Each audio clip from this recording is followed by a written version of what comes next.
Medicina basada en la evidencia en la infección asociada a la atención en salud. Mi nombre es Ruth Pérez Villegas, soy docente de la Facultad de Medicina de la Universidad de Concepción. Para iniciar esta clase vamos a conversar primero sobre el concepto de IAS.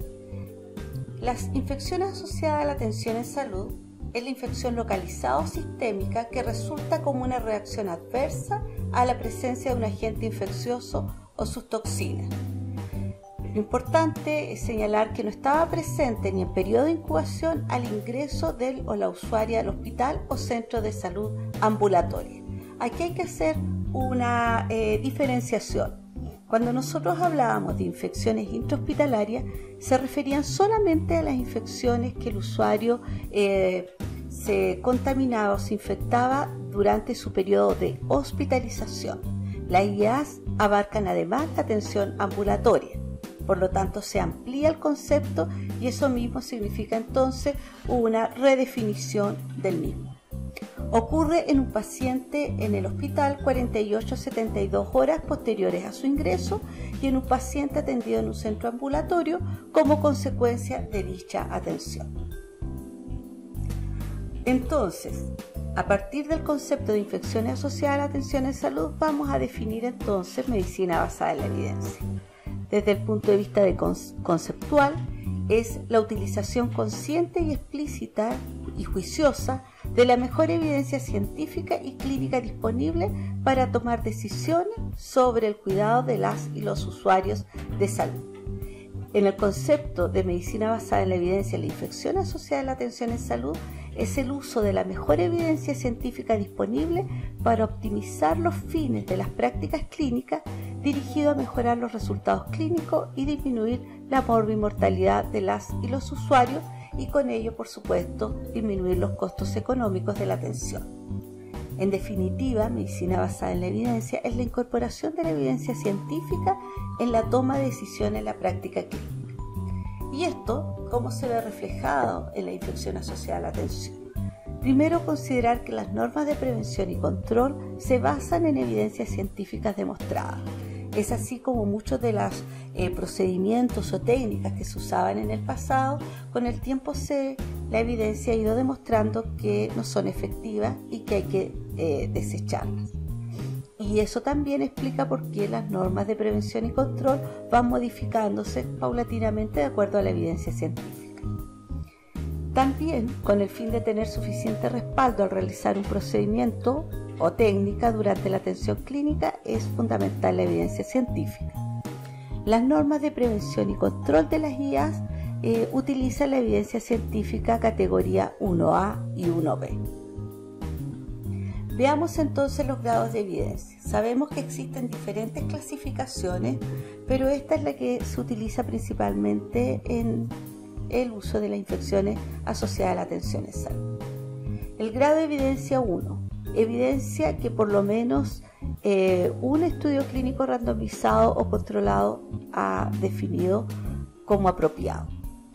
Evidencia tipo 2 es evidencia que por lo menos un estudio clínico bien diseñado, no randomizado, de tipo corte o caso controle, preferentemente multicéntrico de múltiples estudios de series clínicas. Y el tipo 3 son opiniones de expertos o basados en estudios descriptivos o en informes de comité de expertos. A partir de estos niveles de evidencia vamos a tener entonces las categorías de uso clínico. La categoría A, válida, hay buena evidencia que soporta la recomendación para su uso. La tipo B es recomendable, es decir, hay moderada evidencia y que se requiere mayor número de investigaciones, mayor evidencia científica para que se recomiende en un 100% su uso.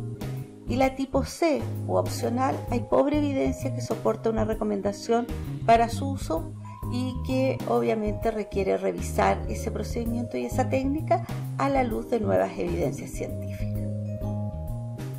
El grupo Oxford ha subclasificado de acuerdo al grado de recomendación A, B, C, niveles de evidencia 1A al 1C, lo mismo para el 2, para el 3 y el 4, y el tipo de fuente que soportan o que van validando estos niveles de evidencia y finalmente los grados de recomendación, como se observa en la tabla que aquí se presenta. Por ejemplo, algunas recomendaciones para el control de las IA según grados de evidencia obtenido a partir de las investigaciones existentes. Medidas que son efectivas para el control de las IAs.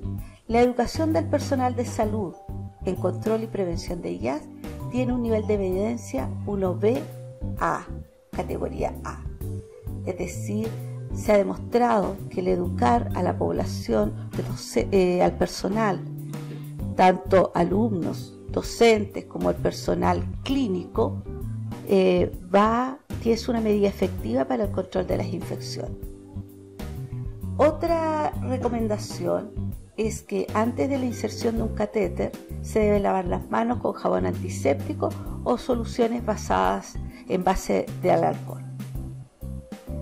También una fuerte evidencia tiene el uso que las curaciones del sitio de inserción del catéter venoso central, por ejemplo, se debe preferir apósitos estériles, transparentes, semipermeables, de poliuretano o las gasas estériles convencionales. Y otra evidencia fuerte es aquella que se refiere a que la solución salina al 0,9% para la irrigación de los puertos de catéter que no se usen frecuentemente o a través de sustancias como soluciones con heparina. Estas últimas solo se deben utilizar, son recomendables, cuando los fabricantes del dispositivo los recomiendan. Estas 4 medidas que ustedes observan en esta diapositiva tienen un nivel de evidencia fuerte. Bien, a partir de que existen en cada uno de los indicadores de vigilancia de la infección asociada a la atención en salud, varias medidas que han sido demostradas con la evidencia de que efectivamente son beneficiosas, se lograron determinar las Care Bundles o paquetes de medidas. ¿Qué son estos? Son un grupo de prácticas clínicas basadas en la mejor evidencia disponible que cuando se realizan en conjunto y en forma confiable producen resultados sinérgicos. Es decir, puede ser 4, 3 o 5 de las medidas que tienen más fuerte evidencia que realizadas en conjunto van a provocar un efecto sinérgico de tal manera que la reducción de la infección asociada a la atención en salud es efectiva. ¿Cuáles son los elementos básicos de estos paquetes de medidas? Primero, que todas son necesarias y suficientes, es decir, cuando un bundle tiene 5 medidas, las 5 son necesarias y con esas 5 son suficientes para reducir la infección en un centro de salud determinado. Es un set de 3 a 5 medidas, como ya señalé. Cada medida debe estar basada en una evidencia nivel 1 y debe ser evaluado como un todo o nada, es decir, no basta con aplicar uno, por ejemplo, lavado clínico de mano o uso de barreras protectoras, sino que tienen que ir todas juntas para que realmente el efecto sea sinérgico y efectivamente se produzca la reducción de la infección asociada a la atención en salud que queremos evitar. Por ejemplo, el paquete de medidas para la prevención de infecciones por catéter vascular central.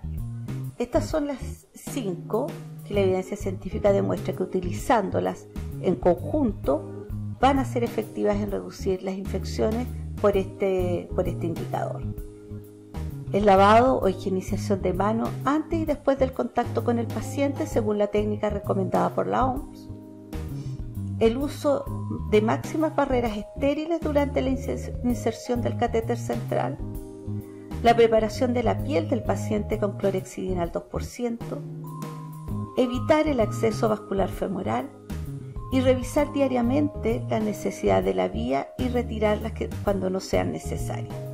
Al aplicar estas 5 medidas a través de un checklist, lo más probable es que ese centro de salud que ese servicio clínico va a tener una reducción significativa de esta infección.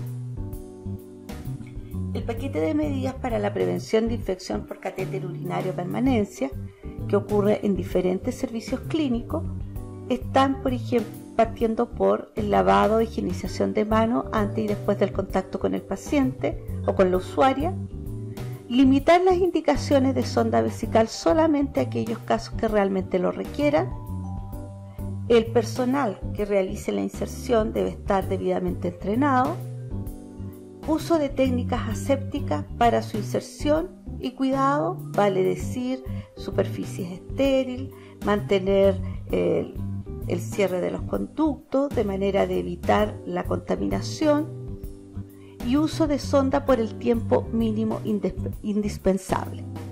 Estas 5 medidas utilizadas en conjunto, revisadas y evaluadas por el equipo, realmente van a reducir las infecciones por catéter urinario a permanencia.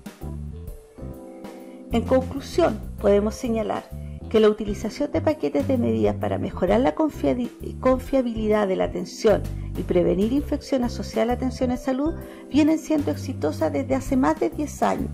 En el año 2001, el Instituto de Prevención de Infecciones es una organización norteamericana sin fines de lucro cuya misión es mejorar la seguridad y la calidad de la atención médica, desarrolló este concepto de paquetes de atención o bundle, que en el contexto ha ido demostrando con el tiempo que efectivamente tienen un rol importante en la prevención y control de infecciones asociadas a la atención en salud. Otro elemento importante a considerar es que la evidencia científica disponible nos permite elaborar paquetes de medidas que hacen de la atención en salud más segura y sin riesgo. Y esto también nos permite considerar que podemos aplicar la evidencia científica en otros paquetes de medidas que no hayan sido presentados, por ejemplo, como son los indicadores de vigilancia de la infección asociada a la atención en salud que existe en nuestro país. Y efectivamente se requieren de estudios a nivel local para elaborar nuevos paquetes de medidas en unidades o servicios que lo requieren. Bien, esto sería el trabajo con respecto a la medicina basada en la evidencia.